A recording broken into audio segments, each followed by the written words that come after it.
Welcome to the Tipping Point Show. I'm Jimmy Evans. I'm so glad that you've joined me today. I have a teaching today called War Drums in Israel. And I want to talk to you about the news that's going on right now and what the Bible says about two wars that are about to happen in Israel. There are major wars that are prophesied, and what we have in the news today is telling us these wars are about to happen very soon. Before I get into that, let me just remind you, on September the 17th, here in the Dallas-Fort Worth area, Grapevine, Texas, 5 minutes from DFW Airport, we have a Bible Prophecy Conference happening from 9 a.m. to 5:30 p.m. September 17th at Fellowship Church, Pastor Ed Young, our dear friend there, all day long. And we have great speakers, great content all day long to encourage you, to let you know what's going on here in the end times. Just a very special format there of just really getting all day information and encouragement related to Bible prophecy. I'll be speaking twice that day. I'll also be speaking the next morning at Fellowship Church on Bible prophecy. So if you attend the conference and you're able to stay over, you can hear me again on Sunday morning. We also have Pastor Billy Crone, who's a regular guest here on the program. We have Greg Laurie, who is a contributor to endtimes.com. He's written many books on the end times, terrific speaker, terrific content.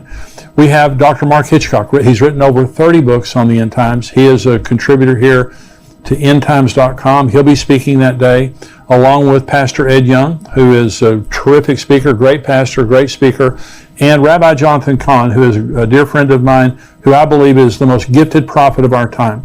His books are bestsellers. He has revelation that is off the charts, incredible and accurate. And so he'll be there bringing a special message. And so it's $99 a person to attend. It's $49 for the live stream, but we want to give you a 20% discount. We know we have a lot of subscribers to YouTube on our YouTube channel. If you haven't subscribed, hit that button and subscribe right now.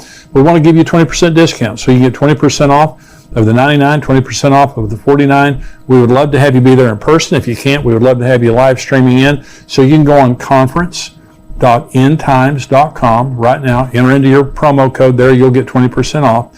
Conference.endtimes.com. The information is right there on your screen. Sign up. We have a lot of people already signed up. So we want you to sign up right now. You can use your discount, by the way, to bring family, friends, neighbors, bring a busload from your church. You can all use your discount code there. So we're going to have a lot going on that day. We would love to have you be a part of that. Let me remind you also of the book that we have, Where Are the Missing People? This is a book that you leave on your coffee table, dining room table, car, office, apartment, dorm room for people who are left behind in the rapture. The number one question that's going to be asked after the rapture is, where are the missing people? And this book is going to be there answering it, leading people to Christ and letting them know what's about to happen and how to prepare for it. And if you go on Amazon, we have hundreds of 5-star reviews of this book. And you can see those reviews there, but a lot of people are reading it right now, giving it to loved ones, and they're getting saved, their lives are being changed. And so it's not just for later. Many people are reading it right now and it's changing their lives. So where are the missing people? You can go on Amazon. You can also go to missingpeoplebook.com. And if you're buying more than one copy, we give you some great discounts there for missing people. So let me get into this teaching today on war drums in Israel. We live in a very, very serious time. And I know that all of us feel the oppression of what's going on in the world right now. And not just related to Israel, but just economically, the pandemic, the evil and wickedness in the world, China, Russia, the war in Ukraine, all the things that are happening. It is oppressive. I mean, this is something I've never experienced before. And I'm 68 years old. I've never experienced anything like this, what's going on in the world right now. I never thought I would live to see what's going on in the world right now. But it's happening, and it's a fulfillment of Bible prophecy. And according to Bible prophecy, there are two major wars that are about to happen in Israel. And I think they'll happen very, very soon, especially the first one. And one of the wars is the Gog and Magog war that you may have heard me talk about already, but I'm going to talk about it here in just a minute. But I want to read you some articles about what's happening in Israel right now. And I believe that we're right on the brink of the Gog and Magog war breaking out. Could be in the next few weeks or few months. I really believe that. But also the Battle of Armageddon. Let me talk about Armageddon first, because what's happening right now in the news is also pushing us very close to Armageddon. Now, this is Joel chapter 3. This is God in the first person talking about the Battle of Armageddon. He says, "Behold, in those days and at that time, when I bring back the captives of Judah and Jerusalem, I will also gather all nations and bring them down to the valley of Jehoshaphat, and I will enter into judgment with them there on account of my people, my heritage Israel, whom they've scattered among the nations, they have also divided up my land. So now, remember, when Israel was scattered the first time, they went to one nation. They went to Babylon. God is talking here about you've scattered them among the nations, and then I'm going to bring them back. Okay, that happened in 1948 when Israel came back from the nations of the world, and he brought them back. And he says, in those days and at that time, when I do this, I'm going to do this. He's talking about a generation. That's what Jesus said. This generation will not pass away till all things are fulfilled. So in one generation, 1948, the Jews come back. There's going to be Armageddon. And he says, I'm bringing the nations into judgment in the valley of Jehoshaphat. The valley of Jehoshaphat is the valley between the Temple Mount and the Mount of Olives. And this is where Jesus' feet touch. According to Zechariah 14, when he returns in the second coming, his feet will touch the Mount of Olives, and he will come and judge the nations of the world that have come against Jerusalem. This is Zechariah 12, prophesying Armageddon. The burden of the word of the Lord against Israel. Thus says the Lord God, who stretches out the heavens, lays the foundation of the earth, and forms the spirit of man within him. Behold, I will make Jerusalem a cup of drunkenness to all the surrounding peoples when they lay siege against Judah and Jerusalem. And it shall happen in that day that I will make Jerusalem a very heavy stone for all peoples. All who would heave it away will surely be cut in pieces, though all the nations of the earth are gathered against it. Now, God is the causal agent of Armageddon, and the city of Jerusalem is the focus. God is the one who's bringing the nations of the world to judge them for how they have treated the people, the nation of Israel, and for dividing up their land. Okay, but the city of Israel specifically, the city of Jerusalem specifically, he says, I'm going to bring you, all the nations have gathered against the city of Jerusalem, and I've made it a cup of drunkenness. In other words, it makes them crazy. All the surrounding nations, check that box. And it's a burdensome stone. No nation can solve that problem. Though the United States has tried, the United Nations have tried, no one can lift that stone and solve that problem. Well, let me read a couple of articles here to you about what's happening right now. It's happening to divide the city of Jerusalem, to divide the nation of Israel. And this is from Israel 365 News. This is June the 2nd, 2022, from Adam Berkowitz. It says, Biden's State Department sidesteps Israel to open Palestinian consulate in Jerusalem.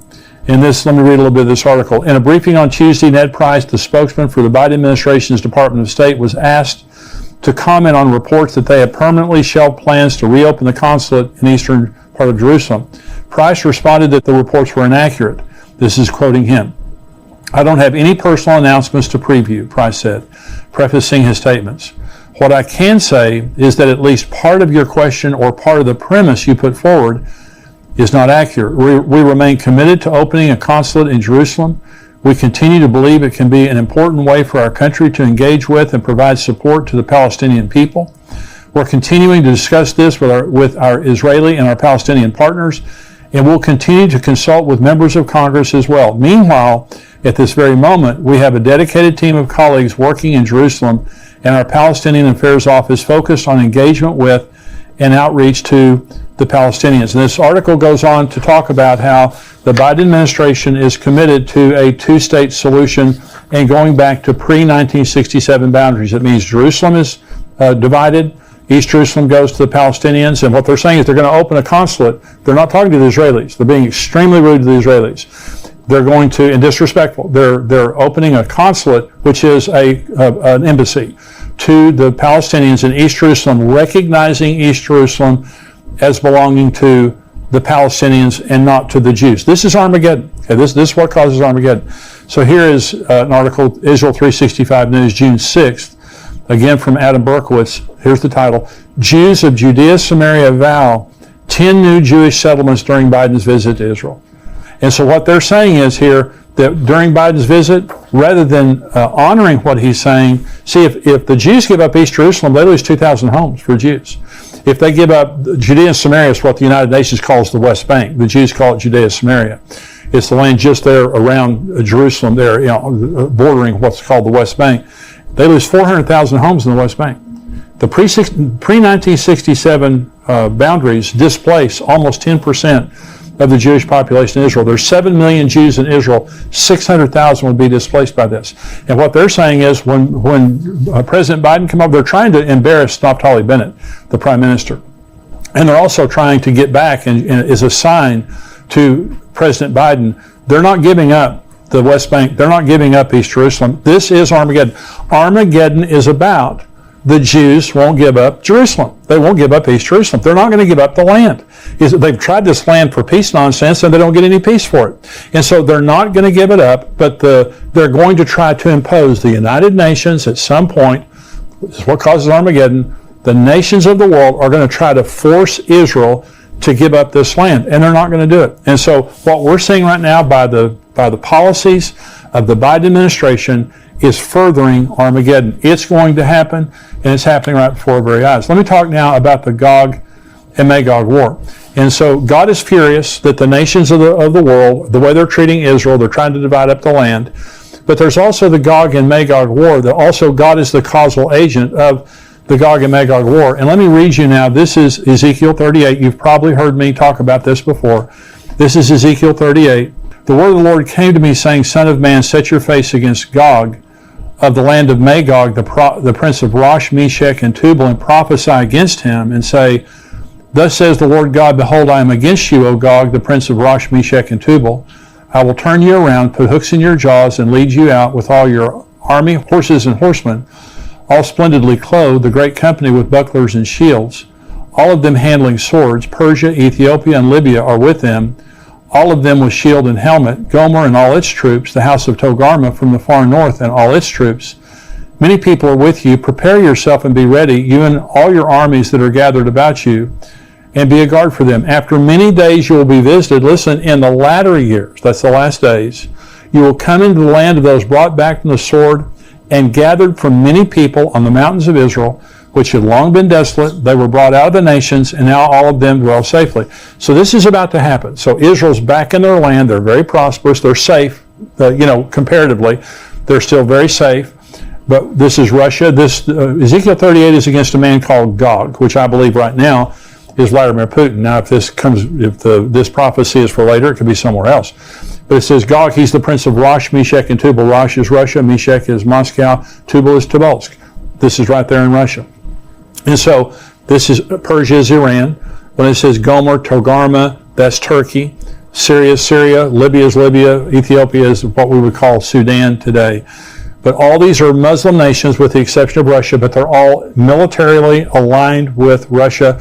And Vladimir Putin is the strongman over this entire area of the world there. So this is a regional war that's going to be fought. And so God says, I'm going to put hooks in your jaw and drag you down. The problem that we have right now is Iran. Russia's a problem for sure. Iran is the larger problem for the Israelis because they have a nuclear program, and they have been trying for a long, long period of time to get enough nuclear material for a bomb. And they're there. I mean, they are there, either a day or a week away, or days or weeks away from getting it. But many believe, and I believe, they already have enough nuclear material for a bomb.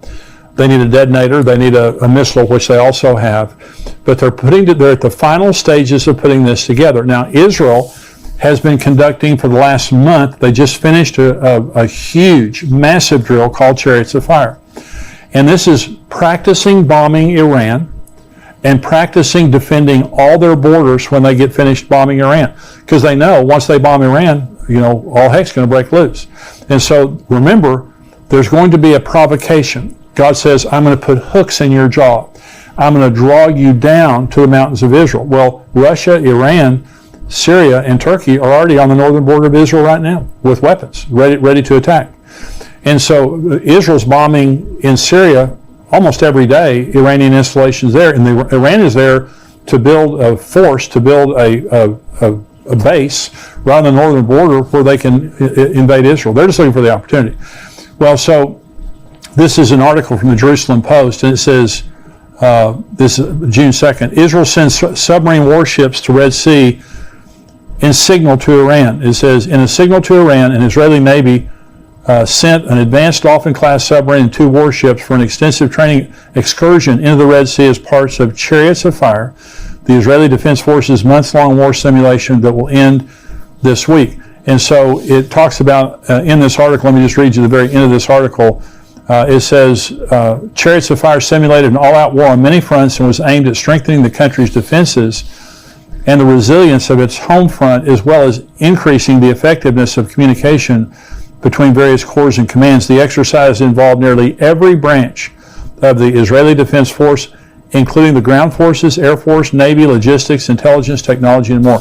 Well, this is a massive drill that took a month that is including every branch of the military.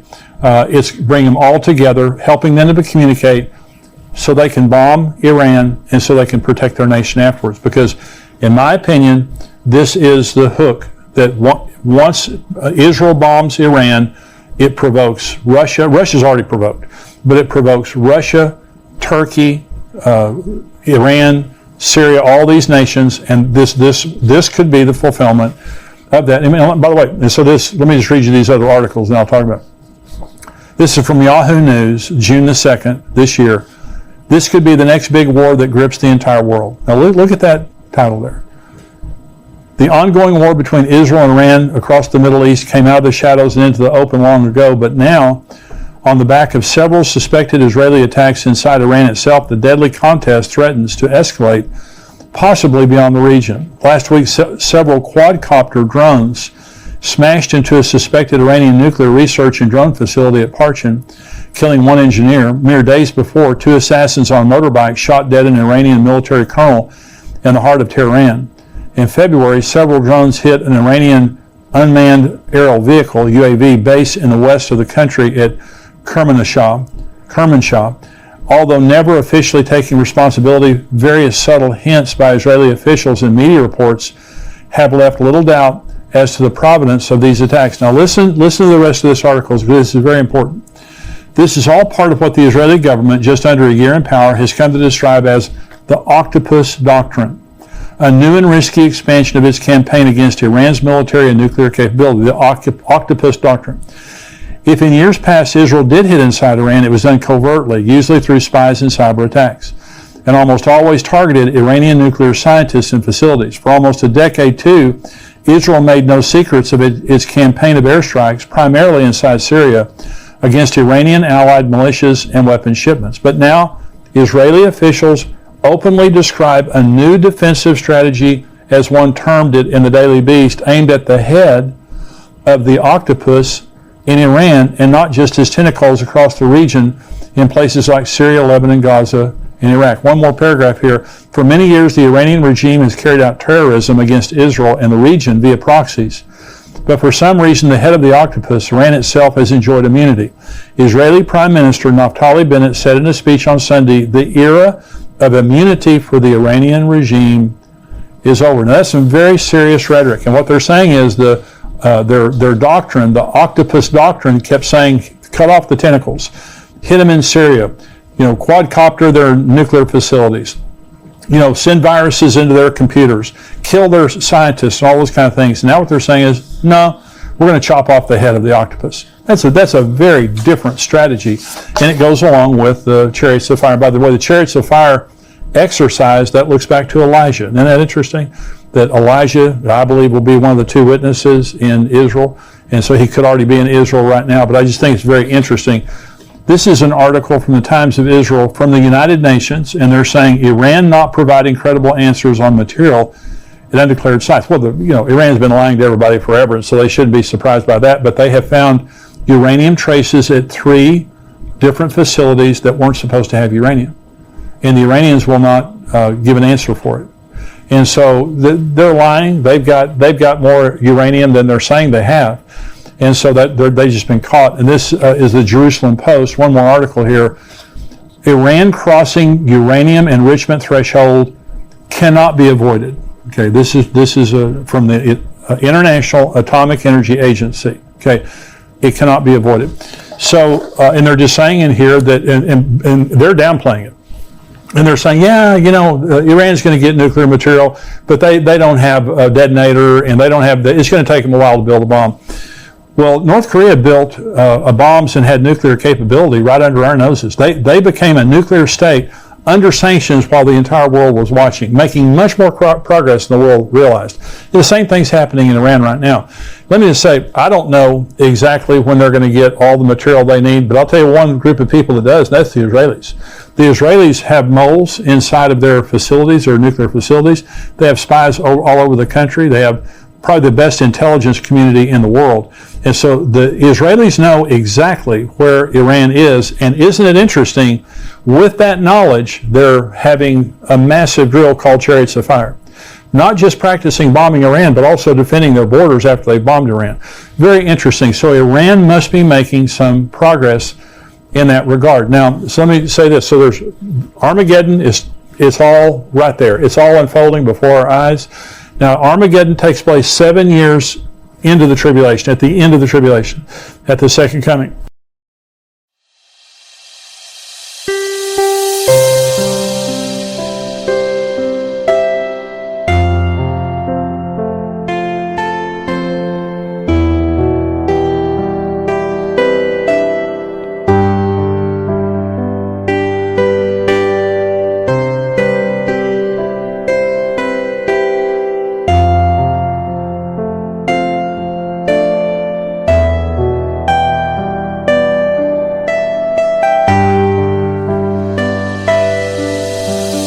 Đời luôn luôn thế, hãy sống và yêu thật lòng. Có ai biết trước ngày mai như thế nào, hãy cứ trân trọng xung quanh ta.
So it's at least 7 years away. If Rosh Hashanah, I'm sorry, if the battle of Gog and Magog happened right now. Now, if you have heard me teach for very long on the end times, you know that I believe that the rapture some year will happen at Rosh Hashanah.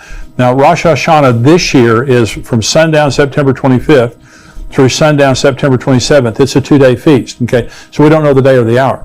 And so there are 7 feasts of Israel that are a prophetic grid of the future.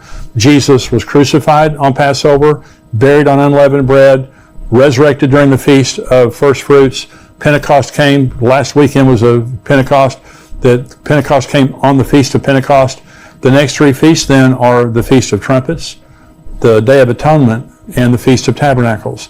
And so I believe the Rosh Hashanah is the rapture, the Day of Atonement is the second coming, and the Tabernacles is eternity with God, us living with God for all of eternity.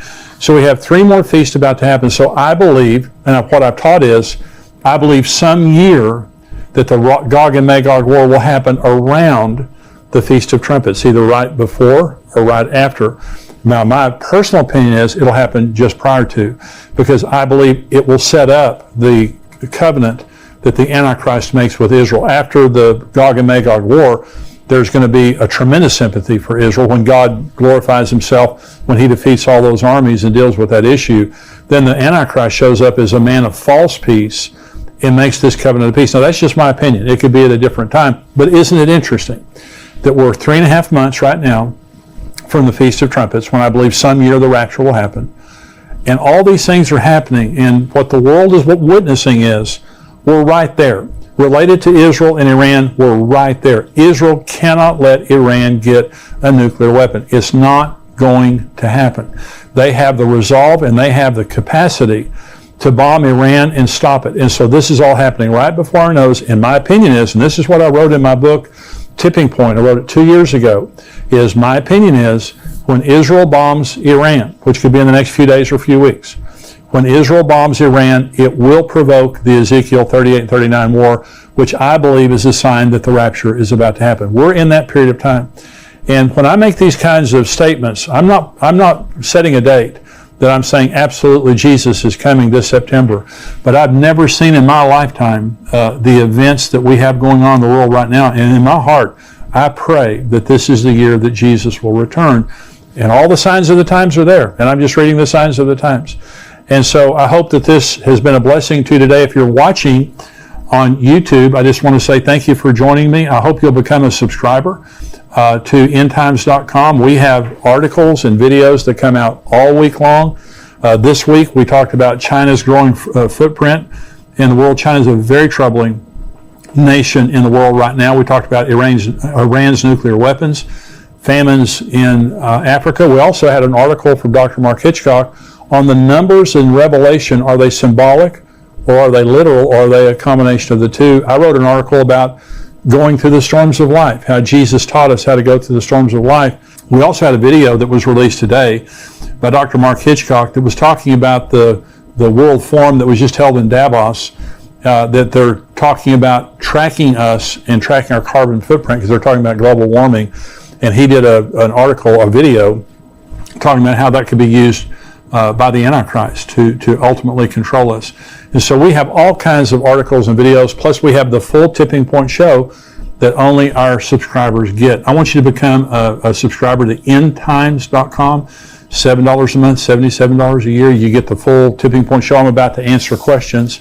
In the rest of this podcast, I'm going to answer questions, lots of questions from our subscribers.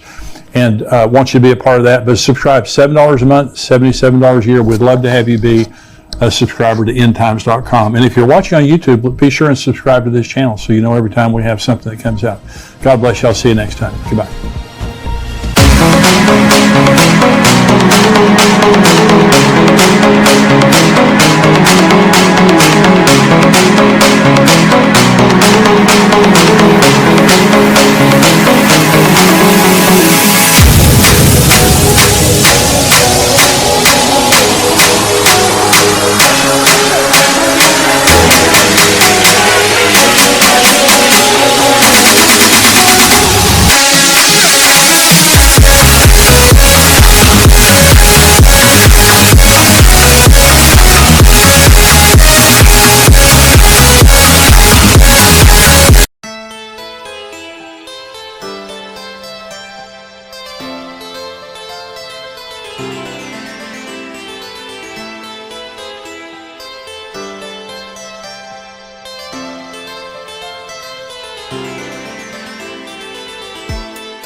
vòng tay ấy là những vụn vỡ, nơi phố vắng đã cũ một xa. Ta chẳng còn đón đưa nhau khi bao sóng to ngày mưa, và dòng ký ức đã cất sau lưng rồi, mà mình giờ đã khuất lát phát sau con đường. Chỉ còn lại mình em lang thang nơi góc tối, là vầng giờ đang mưa dòng người dần nữa thức qua một giờ.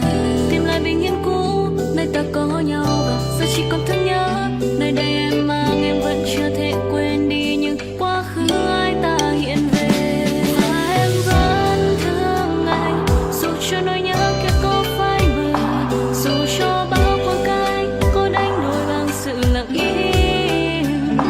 Và em vẫn sẽ chờ cho đến khi anh quay về, trở lại bên em, ở lại bên em. Nếu như không có anh ở đây, buồn là điều duy nhất em có cho mình, trở lại bình yên của em lúc.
Cuộc đời thật vui khi ta có nhau trong đời.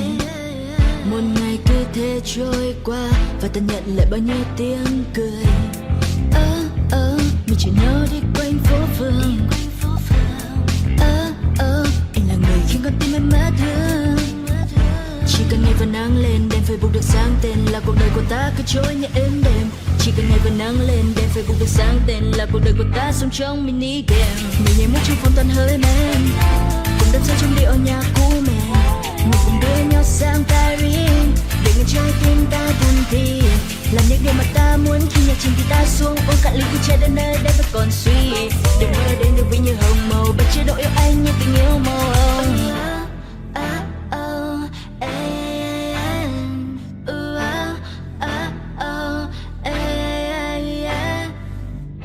Anh như là con thuyền, em muốn được đắm chìm. Anh như là cơn nghiện, làm con tim em yêu đến phát điên. Mình chỉ nhau đi quanh phố phường. Anh là người khiến con tim em mất thương. Chỉ cần ngày và nắng lên, đèn Facebook được sáng tên là cuộc đời của ta cứ trôi như êm đềm. Chỉ cần ngày và nắng lên, đèn Facebook được sáng tên là cuộc đời của ta sống trong mini game. Mình nhảy múa trong phòng toàn hơi men, cùng đắm say trong điệu nhạc cũ mềm.